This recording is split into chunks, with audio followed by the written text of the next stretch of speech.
Yes గణతంత్ర దినోత్సవం వేళ కొన్ని కీలక వ్యాఖ్యలు గవర్నర్ చేసినటువంటి పరిస్థితి కనిపిస్తోంది. సో ఇప్పుడు ప్రభుత్వం అనేది విధ్వంసకరమైనటువంటి పాలన నియంత్రణత్వ పోకడలకు వెళ్ళినటువంటి సందర్భాలు, ఆర్థిక పరిస్థితికి సంబంధించి కుదేలైనటువంటి పరిస్థితులు ఉన్నాయి. సో ఇప్పుడు ప్రభుత్వం ప్రజాప్రభుత్వం వచ్చింది, ప్రజల తీర్పు కూడా అంత స్పష్టంగా ఉందని ఆమె చెప్పినటువంటి పరిస్థితి కనిపిస్తుంది. సో ఇప్పుడు ఈ అంశానికి సంబంధించి బీఆర్ఎస్ పార్టీ నేతలు ఏమంటున్నారు, కాంగ్రెస్ పార్టీ నేతలు ఏమంటున్నారు అనేది ఒక చర్చ జరుగుతున్నటువంటి పరిస్థితి. సో ఇదే అంశానికి సంబంధించి గాంధీ భవన్ నుంచి మద్ది శ్రీనివాస్ రెడ్డి మనకి టీపీసీసీ అధికార ప్రతినిధి మనకి డిబేట్లో పాల్గొనబోతున్నారు. సో నమస్తే అండి.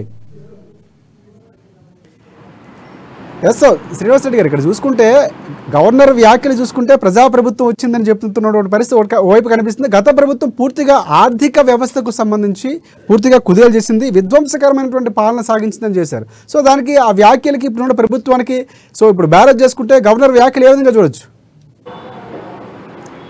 ఇప్పుడు బీఆర్ఎస్ ప్రభుత్వం కంప్లీట్గా కూడా బీఆర్ఎస్ ప్రభుత్వం ఇలా ప్రజాపాలనని కుంటుపడేటట్టు చేసింది. ఇలా తెలంగాణ రాష్ట్రాన్ని అప్పుల కుప్పగా మార్చిందండి. ఇవాళ కనీసం ఇవాళ కాంగ్రెస్ పార్టీ వచ్చి 50 రోజులు కాలే, కేటీఆర్ గారు కానీ హరీష్ రావు గారు కానీ ఇంకా అమలు చేయట్లేదు హామీలని వాళ్ళు మరి వీధులెక్కి మాట్లాడటం చాలా ఆశ్చర్యపరంగా. వాళ్ళు 9.5 సంవత్సరాలు ఆల్మోస్ట్ 10 సంవత్సరాలు కూడా వాళ్ళు చేసింది ఏం లేదు.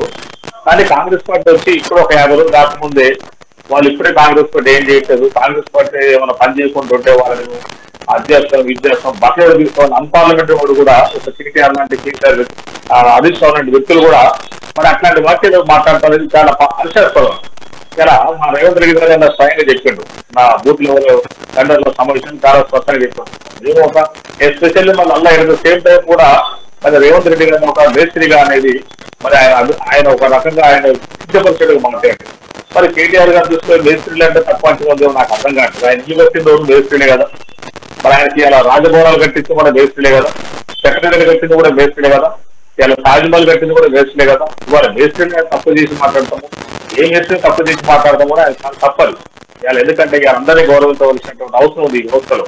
ఇలా మనం ఇక్కడ గాంధీ భవన్లో కూర్చొని నేను మాట్లాడుతున్నట్టు ఇలా మేస్త్రీలు కట్టిన ఇల్లుంట్లో కూర్చొని మాట్లాడుతున్నాను.